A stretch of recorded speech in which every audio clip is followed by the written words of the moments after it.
everybody, welcome to the show. Run the Nation right here at TOT Nation. Jeff Waldorf here with you on this fantastic Friday. We got a lot of stuff to talk about. We've got a lot of climate-related news. We're also going to take a look at the job numbers that came out today. That's fun. Now, on Pruitt stuff, like I said, we got a lot of stuff about Pruitt, including his bizarre resignation letter. So the text of that is now available. We're going to look at that. I think you're going to find that very interesting because it kind of gives you some insight into the character of Scott Pruitt.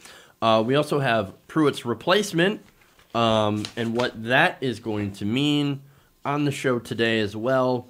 Then we've got a story about immigration in the military. That's a very disastrous story.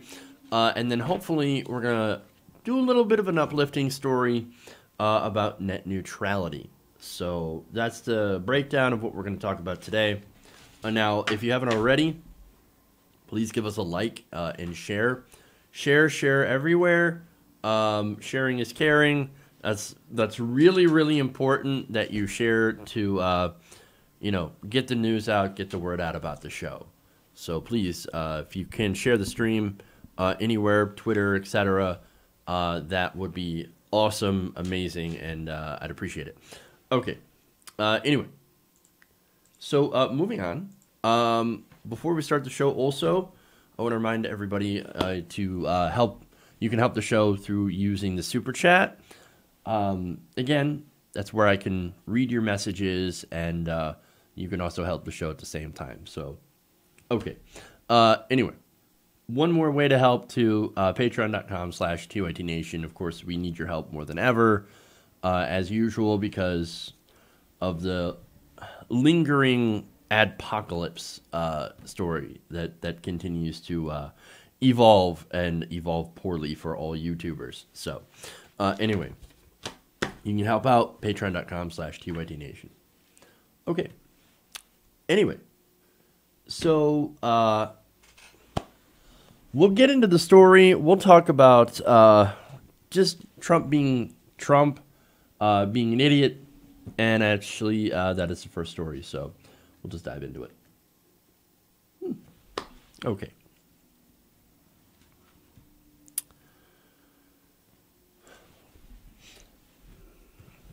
So Donald Trump isn't the most learned person when it comes to climate change. We know that. He thinks that climate change is a hoax created by the Chinese. Now, his policies are based on, coal, for example. We're going to go with coal, oil, natural gas, but really we're going to focus on coal. And Donald Trump is going to tell us why. He believes that it is the best source of energy for national security purposes. Now, why is that? We're going to get into that, but first, this is a charity dinner for veterans at West Virginia that he went to on Tuesday, and he said that, quote, you bomb a pipeline, that's the end of the pipeline. With coal, that stuff is indestructible. Indestructible coal. Oh, interesting. Now, he says you can move it around on a truck, you can dump it at the plant, you can also probably dump it in a river, which is what people have been doing. Companies have been doing, at least with the waste products. You can do whatever the hell. You can rain on top of it for a long time. Right, Jim?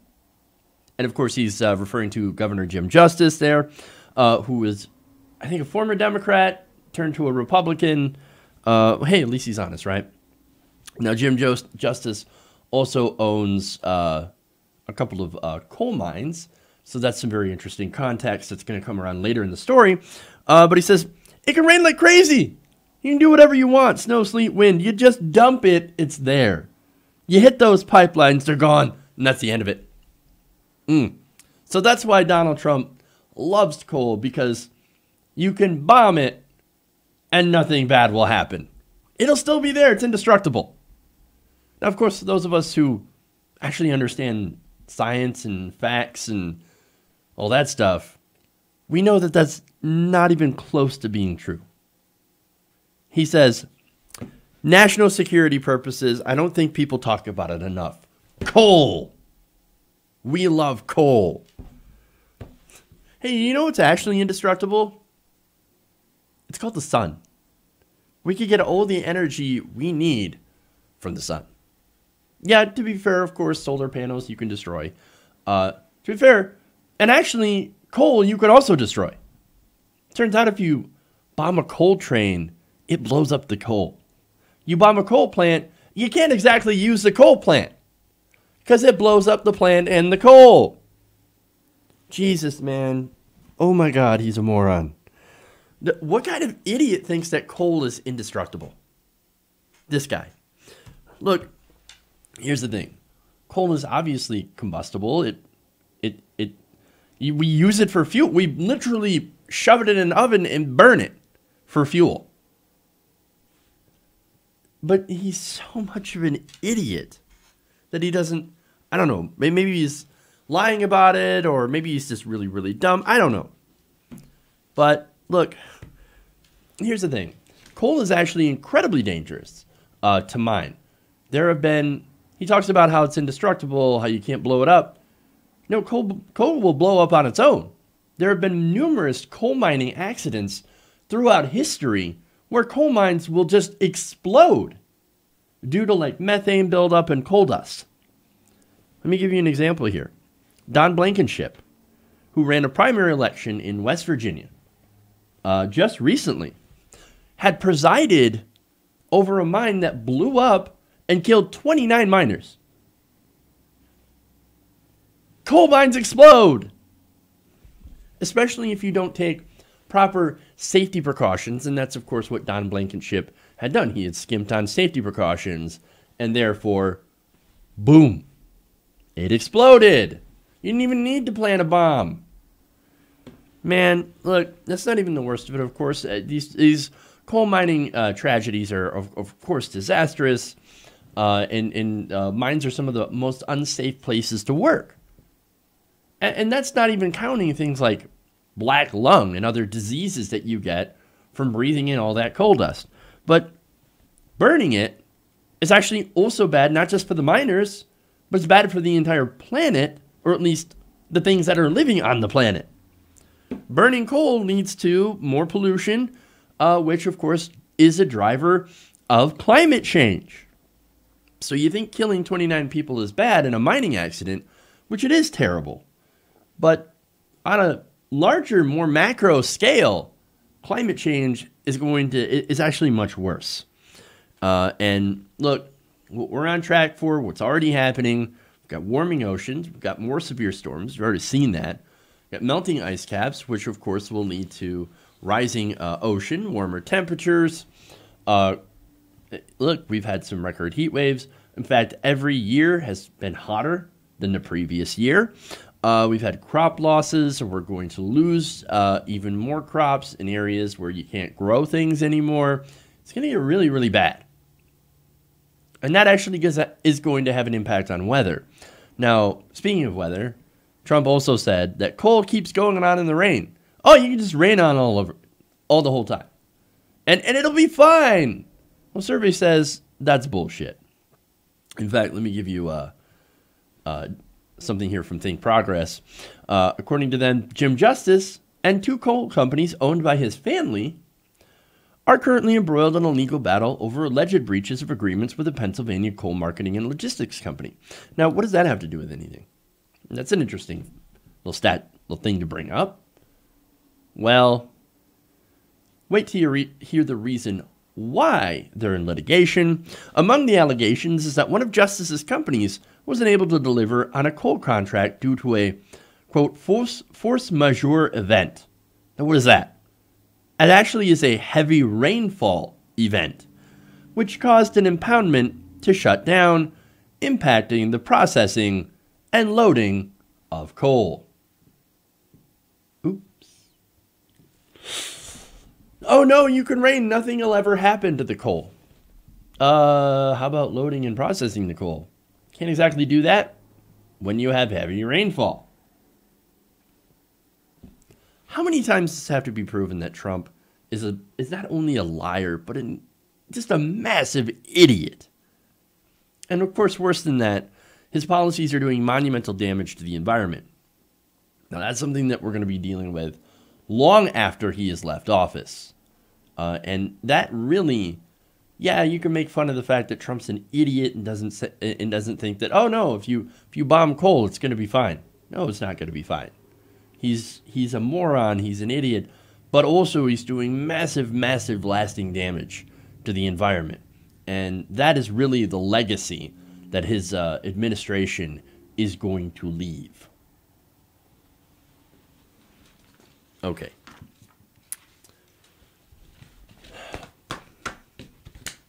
Speaking of the administration, let's move on here. Okay.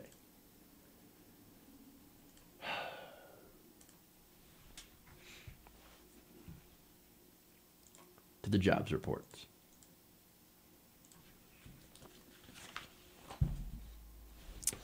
So earlier today, the jobs report has been released. So what we're going to do is we're going to go into the numbers and see whether or not this is a good jobs report or a bad jobs report.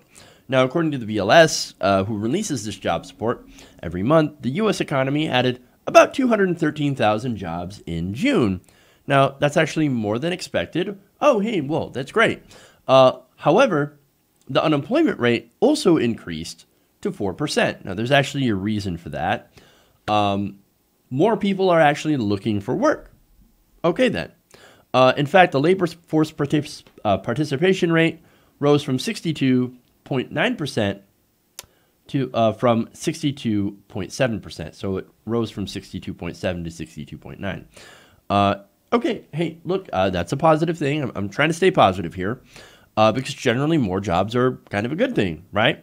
In fact, June was the 93rd straight month of private sector employers had hired more people than they had fired or laid off. So this is a continuing trend from the Obama administration as well. Now, let me give you more numbers about who's entering the workforce. Now, women actually have joined the workforce more so. In fact, they have done so at the highest rate since 1994. That is by 0.5% among prime age women 25 to 54. Now, let me go into the industries here. Some of the strongest industries for job growth during the month included manufacturing. Well, that's one thing that President Trump had promised to do. Despite the steel and aluminum tariffs, manufacturing is hiring more people. They had a surge of 36,000 jobs that were added. Healthcare, another strong sector, added a few thousand more jobs. Great, wonderful. Okay, so we're getting more manufacturing, we're getting more healthcare jobs. Now, there was one industry that did lose a lot of jobs, and that was Toys R Us. Retail lost 22,000 jobs in June, according to Gus Falker, PNC's chief economist. I'm not going to go and make fun of that name. I'm just not going to do that. Trying to be an adult here. Anyway, so look, Toys R Us, I grew up during the 90s. I remember seeing Toys R Us commercials, and I also remember seeing their ridiculous excuse to why they're closing. Oh, no, it's because millennials aren't having enough kids. Oh, I'm sorry. You try growing up with massive student loan debt and stagnating wages. We'll see how many kids you want to pop out. But anyway, I'm a little bitter about that. So, look, other than that, you might look at these numbers and be like, yeah, Trump economy, MAGA. But wait. So let's get into the downsides, right? Now, remember, the unemployment rate itself is a little misleading, right? Now, it doesn't count people that are looking. That's why when you add people who are starting to look for work, it's estimated of about 500,000 people that are now in the workforce that are actually looking for jobs. Well, of course, your unemployment rate is going to go up. Fair enough, right? Now, one thing it also does not cover, however, this jobs report, is people who are underemployed. Sure, more people might have jobs, but that doesn't mean that they're good jobs. That doesn't mean that they pay well. And then, of course, brings us to wages. According to the same report, wage growth had actually slowed in June. Average hourly earnings increased by just 0.2% month to month, leading to a total of 2.7 for the year. That is weaker than economists had actually forecast. I'm going to get to the reasons why in just a minute. Now, one more stat here related to the jobs report is, and definitely related to wages, is inflation. So over the past year, we've had about 2.7% wage growth, right? And just 0.2% this month. Inflation grew at 2.8% over the last year. Wage growth at 2.7, inflation at 2.8. So any wage growth has essentially been wiped out, gone by inflation. Well, that's interesting, right? Now, look, the Republicans told us that cutting taxes on corporations would actually lead to more jobs. And hey, look, we've got more jobs, but they didn't lead to better jobs. And they didn't actually lead to higher wages. So, look, I used to work in manufacturing, right? Let me give you an example here, right? So manufacturing's up, and that's great. They're adding jobs. However, I remember back when I worked in manufacturing, about 2004, I made about $13 an hour. So that's pretty much out of high school, no college degree, entry-level workforce. I went in there, and by that time, by 2004, I was making pretty close to $13 an hour. Those same jobs, doing essentially the same things, now pay about $9 to $10 an hour, $11 if you're lucky. And that's, of course, if you were to enter the workforce today. So wages have actually gone down, at least compared to inflation, right? So workers aren't doing better.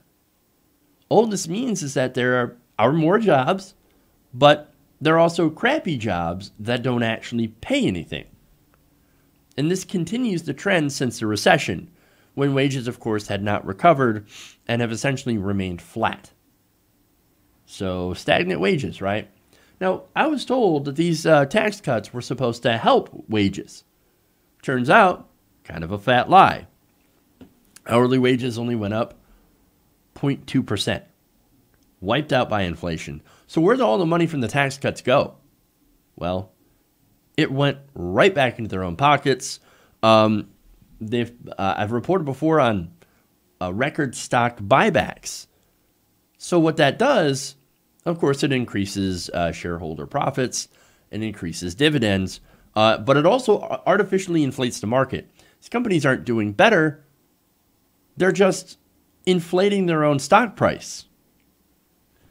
The only benefit that you as a regular worker have seen from the Trump economy is a minuscule uptick in your take-home pay as a result of the tax cuts. You have not seen any increasing wages, and some of you might have seen a paltry bonus. Now, the top 1%, well, they saw an after-tax savings of around $60,000.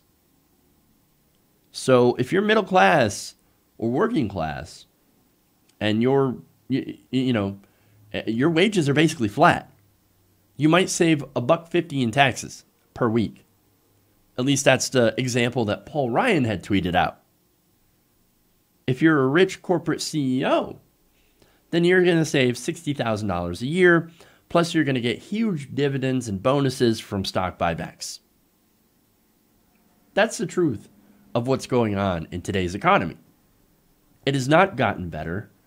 It hasn't gotten worse, but it actually hasn't gotten any better. We're still on the same path when it comes to working people. You are not getting the benefits of the economic growth. So it just kind of leads you to ask, who is this economy really working for? Because it doesn't seem to be you. Okay.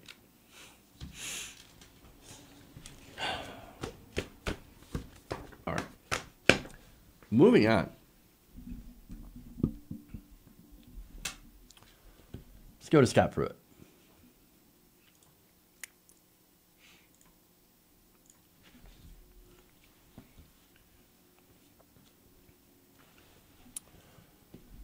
So former head of the EPA, Scott Pruitt, had resigned yesterday. And he did so under a cloud of ethics violations and scandals. Now, is he going to take ownership of any of those scandals? Well, let's see. Because recently, he had penned a letter to President Trump to announce his resignation. And I want to share that with you because it kind of gives you insight into who Scott Pruitt is and why he made the decision to resign. Now, first, let me read this. He said, Mr. President, it has been an honor to serve you in the cabinet as administrator of the EPA. Truly, your confidence in me has blessed me personally and enabled me to advance your agenda beyond what anyone anticipated at the beginning of your administration. Well, that is actually quite true. He has made disastrous cuts to the EPA and set it on an absolutely terrible path when it comes to environmental issues. It's actually more the defending corporations against the environment or against environmentalists. So that's what he's done to the EPA. But he continues. Your courage, steadfastness, and resolute commitment to get results for the American people, both with regard to improved environmental outcomes, as well as historical regulatory reform, is in fact occurring at an unprecedented pace. And I thank you for the opportunity to serve you and the American people in helping achieve those ends. Again, notice how his that he of course is kissing Trump's ass, because that's how you get anywhere with Trump. It's no wonder while Pruitt was actually incredibly liked by Trump. Oh yeah, I like that guy. In fact, I talked to him. Out of all the people who were left in the cabinet, Pruitt was Trump's go-to guy. And they would go and they would have discussions. So, well, with him gone, it's going to be interesting who his new friend is going to be, if he's going to have any. Now, he continues. That is, of course, why it's hard for me to advise you that I'm stepping down as administrator of the EPA, effective as July 6th. It is extremely difficult for me to cease serving you in this role, first because I count it as a blessing to be serving you in any capacity, but also because of the transformative work that is occurring. He's got his, obviously his lips firmly on Donald Trump's ass. I just want to serve you in any capacity. Could that be a hint? Maybe. I mean, look, there were recent reports where Pruitt was like, hey, you know, I could take over for Jeff Sessions. If you fire him, I'll be more than happy to take his job. Hint, hint. Give me the job. So, I don't know. If anything, this at least frees him up in order to take over Jeff Sessions' job. The only problem is Jeff Sessions. And, of course, if Donald Trump were to fire Sessions because of the Russia investigation, well, then, people are going to ask some questions.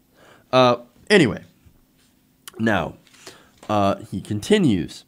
He said, however, and this is the reason why he left, the unrelenting attacks on me personally, my family, are unprecedented and have taken a sizable toll on all of us.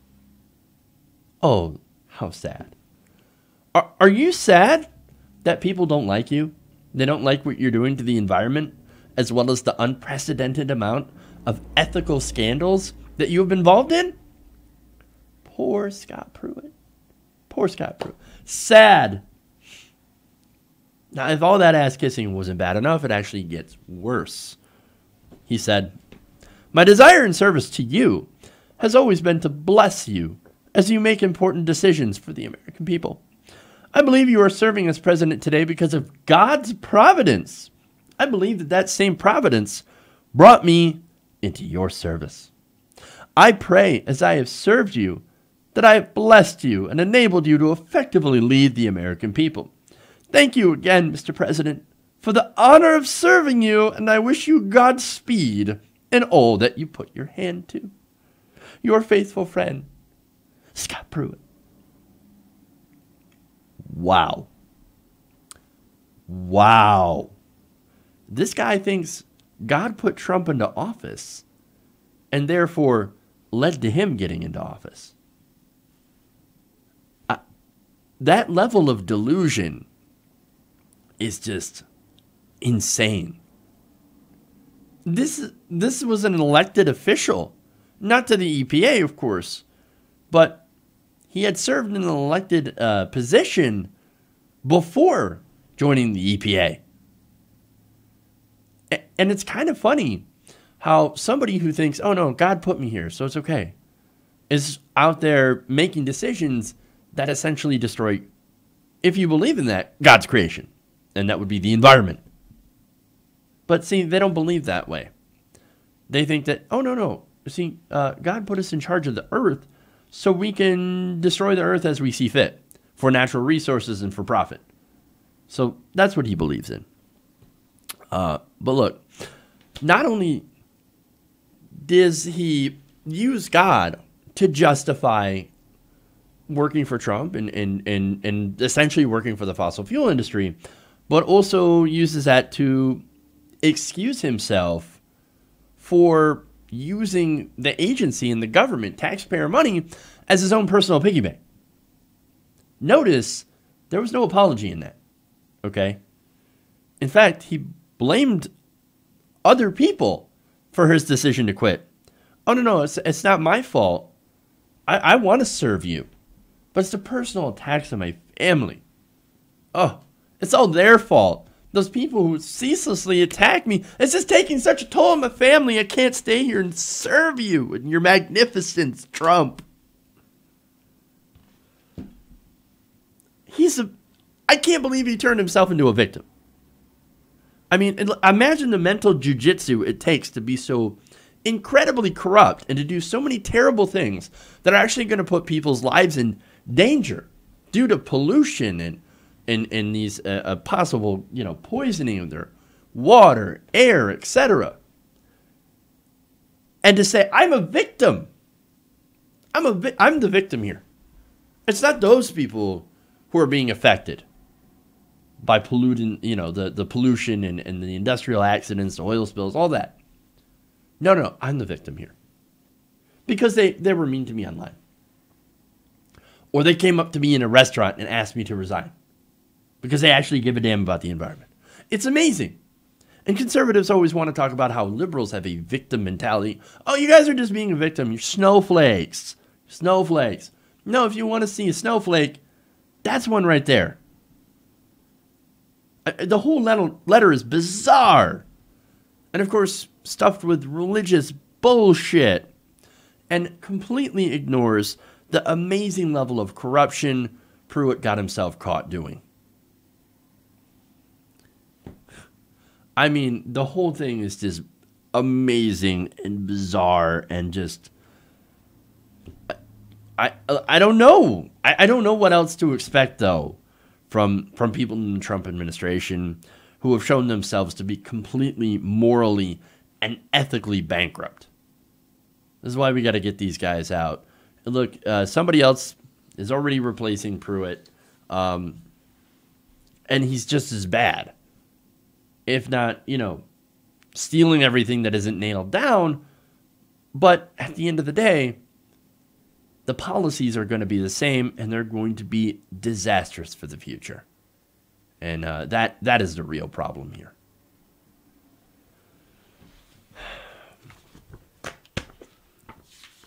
Okay. There's more on Pruitt. But first, I think I want to take a quick 2-minute break here, or a couple-minute break. And we'll come back. We've got more Pruitt stuff, including the new head of the EPA. Who is he? And am I right that he's going to continue to do the same things that Pruitt is already doing? Stay right here. We'll find out. Come right back. Around the Nation.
Hey everybody, welcome back to the show.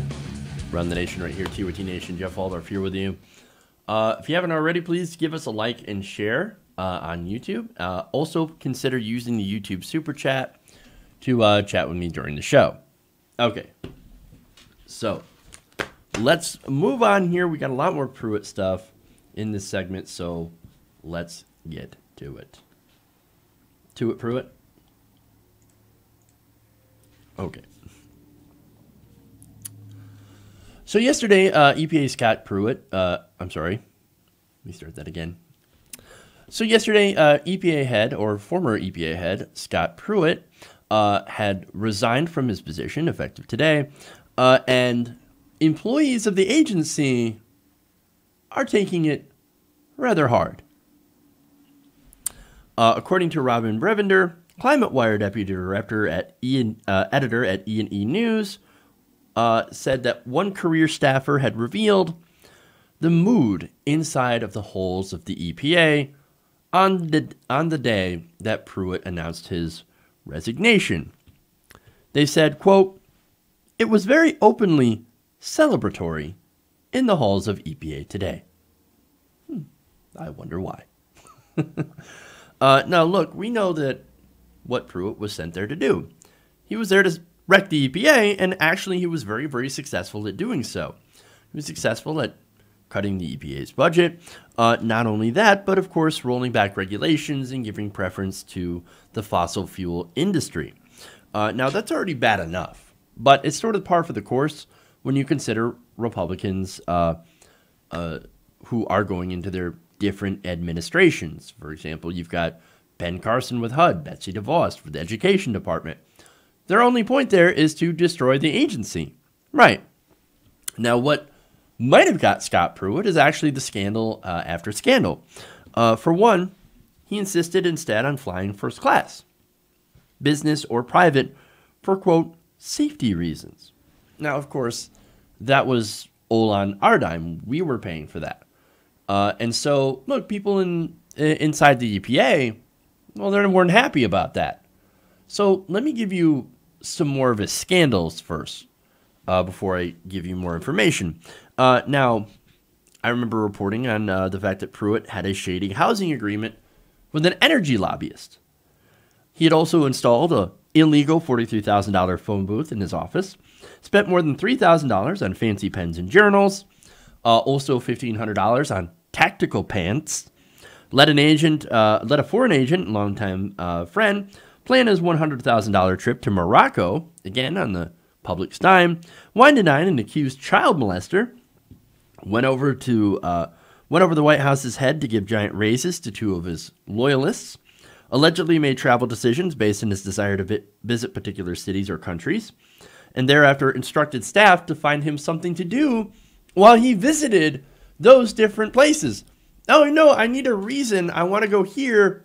Find me a reason to be here. Yeah, let's just make something up. I don't know. I got a meeting or something. I don't know. I just want to spend time here. I want to have a vacation. Again, taxpayer dime. Now, he also allegedly directed staff to find reasons for him to travel back to his home state of Oklahoma, so he could be in his home during weekends at the taxpayer's expense. He also insisted on the use of lights and sirens to transport him more quickly through traffic to the airport, meetings, and social events on numerous occasions. Also, he had hired private security to defend him against some unknown threats or alleged threats, which, look, nobody had threatened him. One of the threats cited, by the way, is a climate activist had told him, "Pruitt, we are watching you." Oh my God, they're watching me. They're watching me. That's it. I need a security detail. No, you don't. No, you don't. Not only that, but he also demoted or reassigned at least 5 EPA officials after they had raised concerns about his lavish spending on himself. That's not all.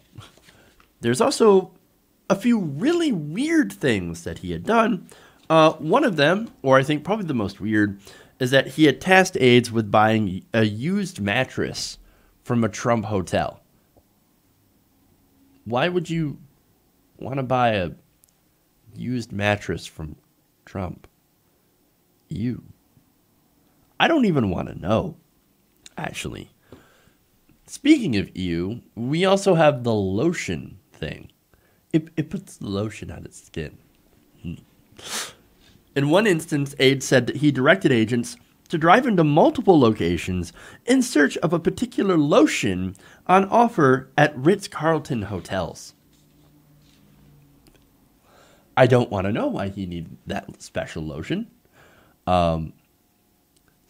Stay moist, Scott. Stay moist. Ugh. Now, on other occasions, they added he asked agents to pick up his dry cleaning without him. So, basically, what he was doing is that he was using the EPA as his personal piggy bank. And, of course, the agents and the people that worked under him were basically regarded as personal servants. Now, look, there's other inter-office drama. Basically, he barricaded himself against any contact with other employees at the EPA. I think there was even a rule or a story that came out where you must not look Scott Pruitt in the eye if you pass him in the hallway. I mean, this is a weird guy. This is a super weird guy. And of course, all that stuff made these employees incredibly unhappy, which of course has led to the reason why we found out a lot about these things. It's because you had employees that were leaking this information to the press. So we found out about it, and obviously people were not happy. I was not happy to see my taxpayer money get misused to go to buy tactical pants. You know what? I want fucking tactical pants. Why am I buying Scott Pruitt tactical pants? So we found out about it. We pushed back. There was a lot of pressure. And Pruitt finally decided to step down. Now, of course, he did say that, oh no, it was it was all the people that were treating me so terribly online and in person. In fact, there were people that actually went and confronted him when they saw him out in public. They said the unrelenting attacks on me personally are unprecedented and have taken a sizable toll on all of us. Whatever, man.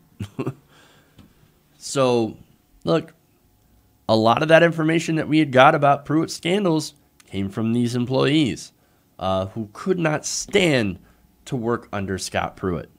So, and now he is gone, but don't get too happy yet. That doesn't mean his replacement won't be any better. I mean, at least policy-wise, right? Now, there is, I guess, the hope that at least the new replacement won't try to steal everything that isn't nailed down, unlike Pruitt. But with the Trump administration, you can never really be too sure. They love their graft. Okay. Moving on here.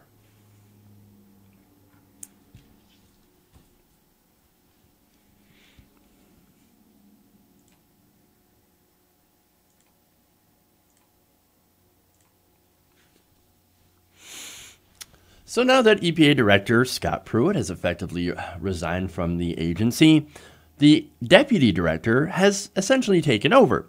Now, unfortunately, the new Acting Director is not much better than the old one, at least on policy issues. In fact, might actually be worse. Now, his name, of course, is Andrew Wheeler. And Andrew Wheeler happens to be a lobbyist, or a former lobbyist. Not just a lobbyist for any industry, but he specifically worked on behalf of coal. Wonderful. Now, Wheeler was, of course, confirmed by the Senate in April to be the EPA's deputy administrator.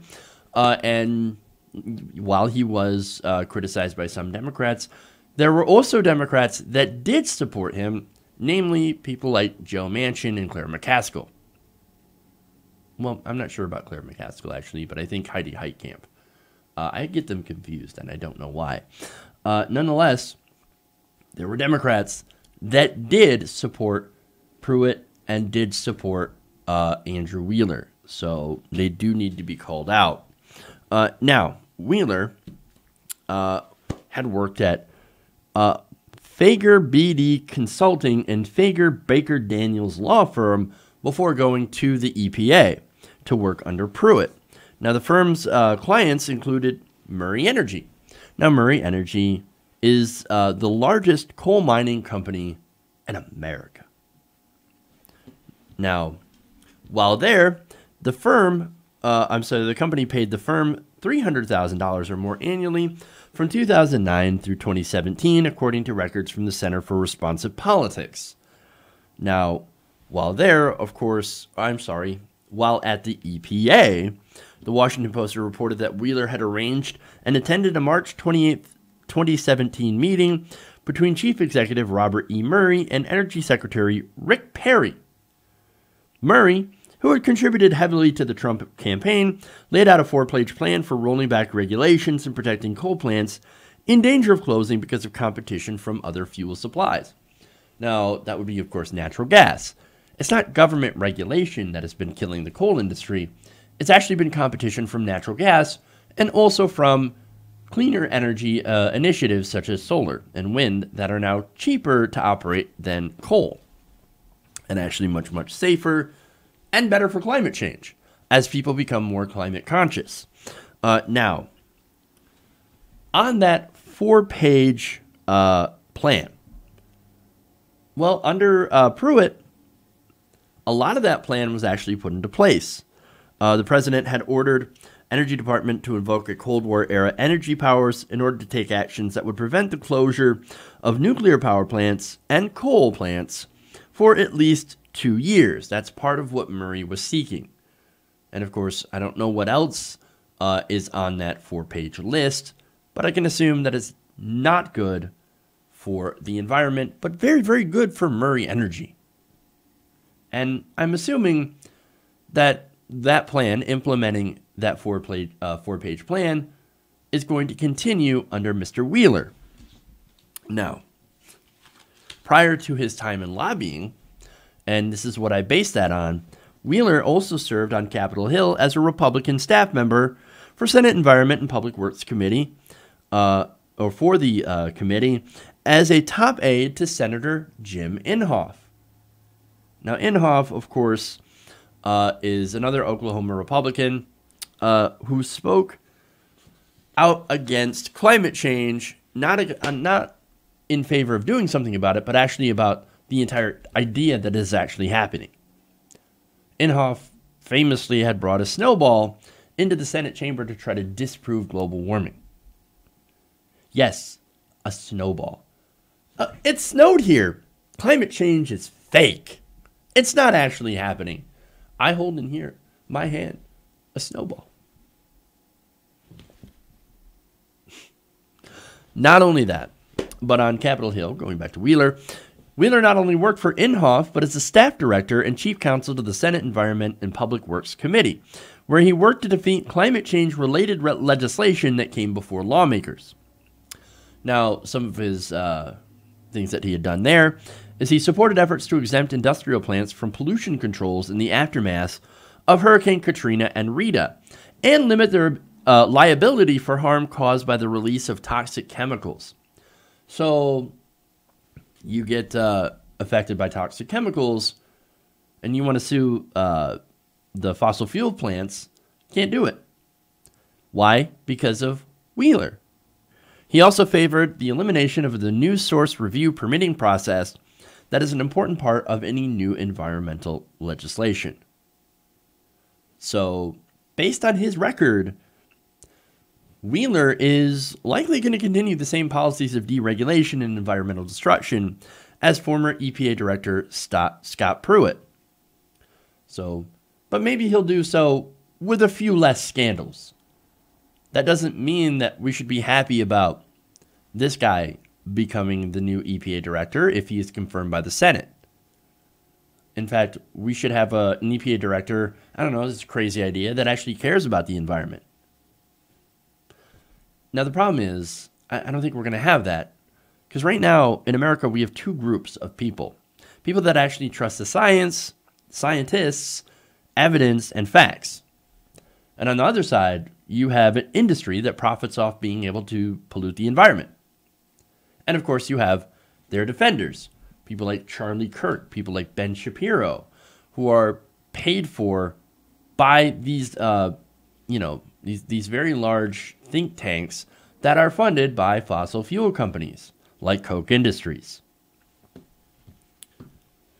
So those are the defenders. Those are the two different groups. And it doesn't matter how many EPA heads step down under Trump if another industry tool is there to take their place. And believe me, there are plenty, because there's a lot of money to go around in climate denial. What we need is people who actually care about the environment and not just about their own paychecks to take these positions of power. And unfortunately, we're not going to be able to do that until we eliminate the corrupting influence of money in politics and elect true progressives that actually care about the future. We need to do those things, and we need to do them as quickly as possible because we're running out of time. Climate change is already here. It's only going to get worse, and we've got to do something. Civilization is at stake. Okay. I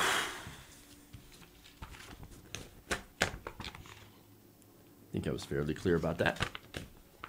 Okay.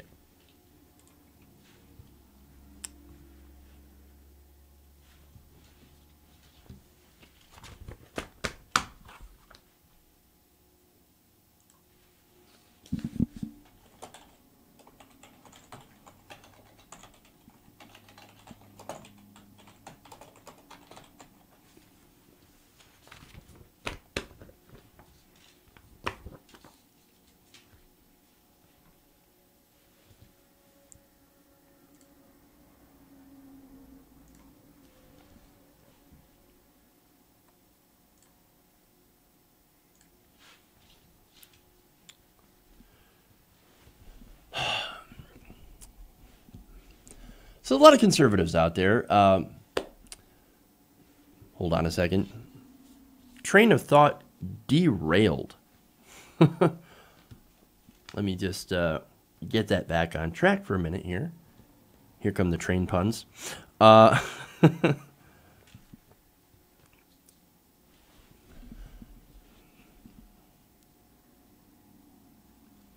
now a lot of conservatives would like to say that, liberals think that we're against legal immigration. No, we're only against illegal immigration. We don't want illegal immigrants coming in and bringing crime and drugs and stuff over the border. That's why we need strong borders, right? We need strong borders. We're not against legal immigration. You're crazy. Because, look, I've said here on the show that they are against legal immigration. They don't want people from other countries, unless, of course, they're majority white countries, coming into this country and immigrating here legally. Well, there's a new story that, of course, destroys their entire narrative, and that is the fact that the Trump administration is now going after legal immigrants, even ones who have decided to serve in the U.S. military. In fact, the U.S. Army has begun discharging immigrants who enlisted in the military with promises that their service would lead to citizenship, according to a report by the Associated Press. Now, they said that attorneys representing at least 40 people recruited through a program meant to attract talented enlistees, i.e., those with special language or medical skills. Now, look, let's look at that for a second, right? So you're an immigrant that has special skills, whether it be in medicine or it being bilingual or even trilingual, right? So that's a skill that is very, very useful. For example, if you're conducting operations in the Middle East, which is what we had been doing in Iraq. So having somebody who is Muslim or who knows, some of the languages over there, that's actually incredibly useful for the military. So, hey, why don't you join the military? Why don't you serve America? And we'll fast track your citizenship. We'll make sure that you can become an American citizen. And look, you would think that that's one of the biggest patriotic acts, right? Joining the military, putting your life on the line for your country. Even if it's not your country, you want to get into America so bad that you decide to put your life on the line for a place that isn't even your home. I think that's the ultimate act of patriotism. Well, now the Trump administration says, not good enough. We don't actually want you. Now, these attorneys said that their clients have been discharged or had their military status put into doubt in recent days. Some had told the Associated Press that they were given no reason why the discharges took place, while others said personal links to relatives living abroad led them to be labeled as security risks. So now, people that we accepted into the military and promised them, don't worry, you serve this country and you're going to actually get to be a citizen of this country, are now being let go. Oh, no, your family, you're a security risk because you have relatives living abroad. For example, you've got relatives living in Iraq or you've got relatives in Syria. Well, it doesn't matter. It doesn't make me any less willing to serve this country. No, the Trump administration says, we don't care. You're dangerous. We think you're dangerous. We think you're a security risk. Now, the AP could not confirm how many people had been discharged so far, and both the Pentagon and the Army declined to comment to the AP. Now, look, before this, the military had allowed for skilled immigrants with legal status, by the way. So these are DACA recipients. These aren't exactly people who are undocumented immigrants coming in here and saying, oh, I'm going to join the military so I can be a status, or so I can be a citizen. No, these are people with DACA status who decide they want to serve in the military. These are legal immigrants that want to become American citizens. They want to fast track their citizenship. And they enlisted under the Military Accessions Vital to National Interest Program. It's also known as MAVNI, and gain what President George W. Bush called expedited naturalization. This was a George W. Bush program. Even the Bush administration, which was horrible in so many different instances, was better on immigration and making sure that people actually had a pathway to citizenship through military service, right? Now, many of them were recruited to fill posts requiring medical expertise, including Army Reserve dentists or specific language skills, including Russian and Mandarin. The AP noted that about 10,000 people are currently serving under the program, and that in order to gain citizenship, enlistees must be honorably discharged. Now, some of the lawyers had told the Associated Press that the recruits removed from the Army were given neither an honorable nor dishonorable designation, but rather something called an uncharacterized discharge, meaning that, sorry, you can't continue with this program. You've been discharged from the military without honor or without dishonor. Basically, it means they didn't do anything wrong while they were in the military. I've known people who have gotten dishonorable discharges. And so, and then people that have been, discharged with honor. You usually have to do something fairly bad to get dishonorably discharged. So, of course, they couldn't do that because they didn't do anything wrong. But God forbid, we allow people to gain citizenship here in America. So, got to give them a uncharacterized discharge. Now, one of them, I'm going to give the example here of somebody who had that happen to him. Louis Calixto. Now, he had filed suit in the U.S. District Court for the District of Columbia, saying that he had served for more than 2 years before he was kicked out after recently earning a promotion in rank. Well, again, you have to do a good job in order to get promoted in the military. So you can't be doing a bad job. Nonetheless, oh, you're an immigrant. We don't actually want you here. We don't care. So we're just going to kick you out.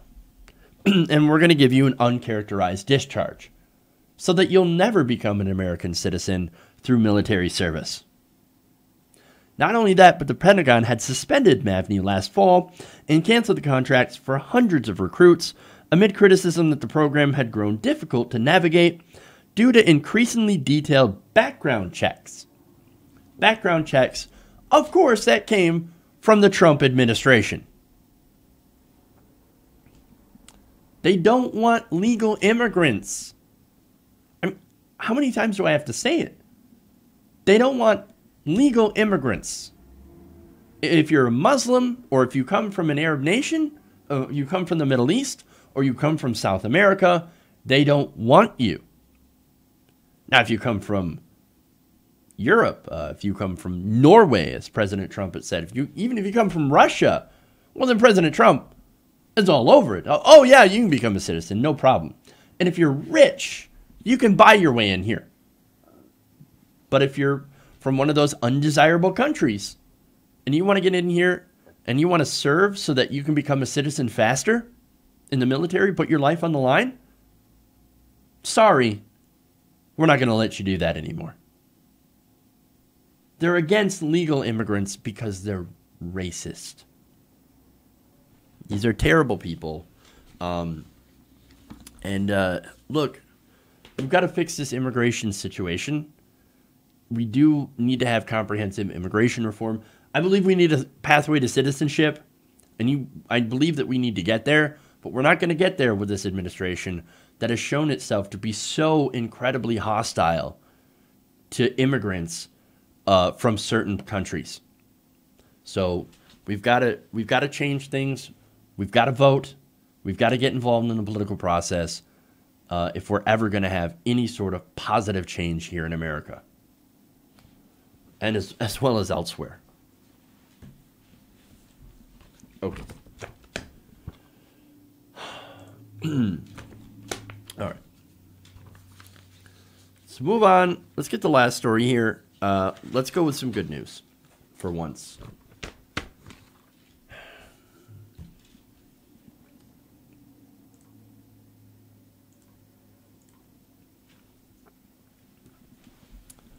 So earlier this month, we had some bad news about net neutrality.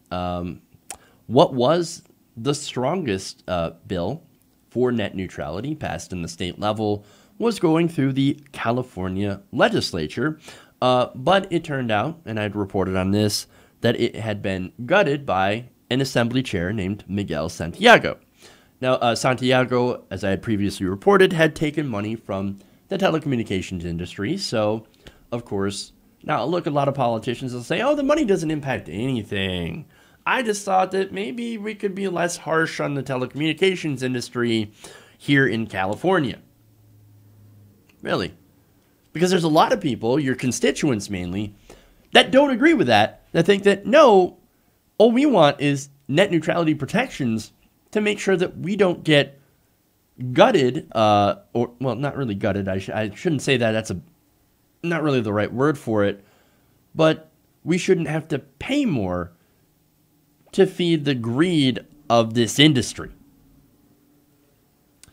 Santiago, of course, did not agree. And, of course, there's a lot of pressure against him. Now, this, of course, happened on June 20th, where the California Assembly had rejected some proposed amendments to move forward Senator Scott Weiner's SB 822 and Senator Kevin DeLeon's SB 460 forward as a package. Now, when that happened,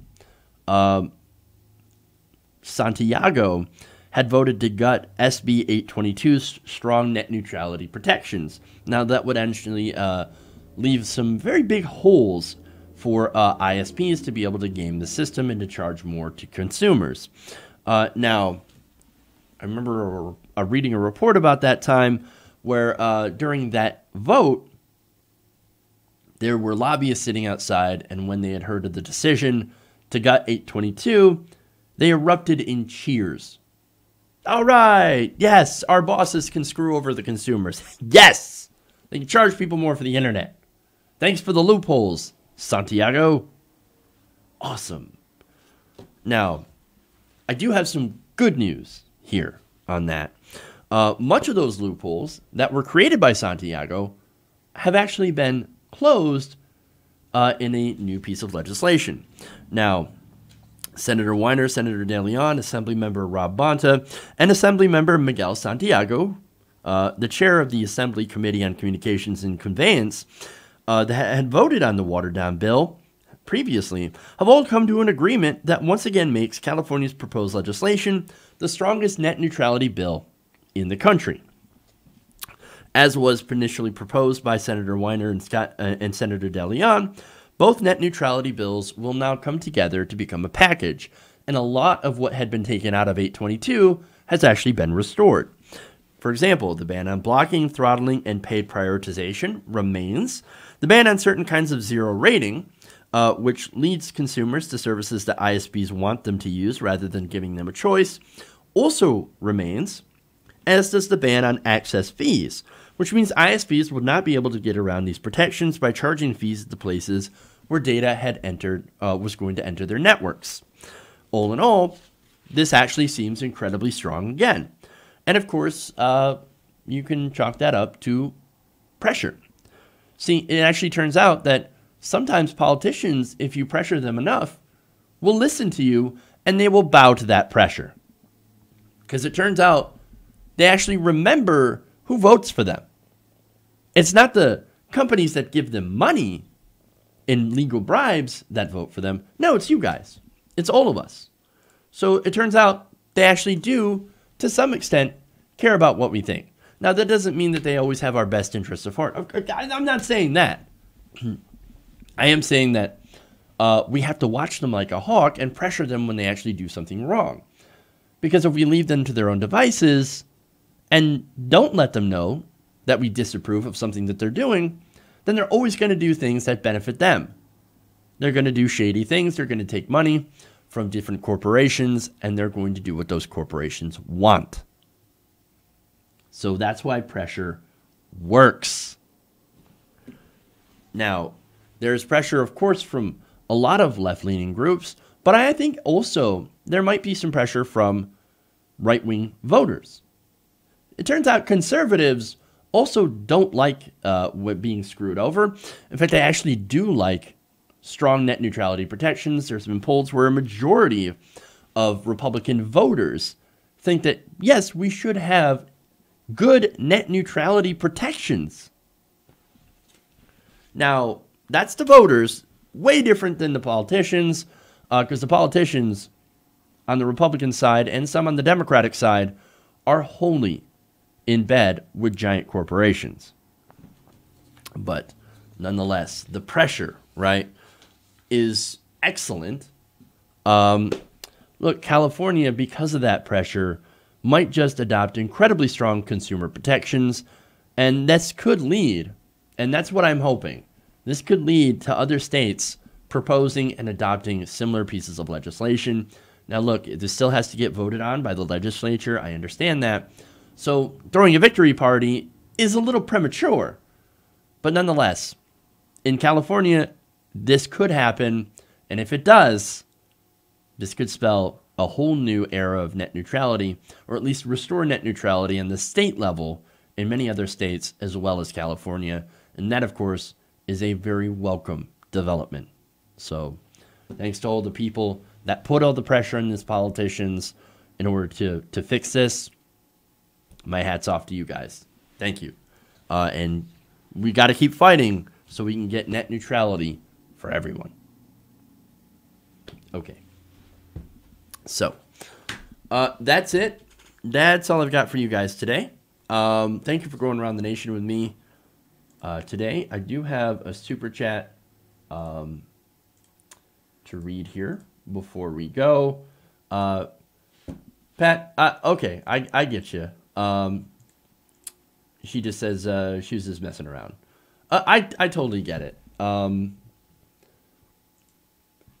Thank you for making that clear, by the way. I do appreciate that. Yeah, here's the thing. I am really serious about this stuff, and you guys know it. I wouldn't be saying it if I didn't believe it. So that's just one of my things.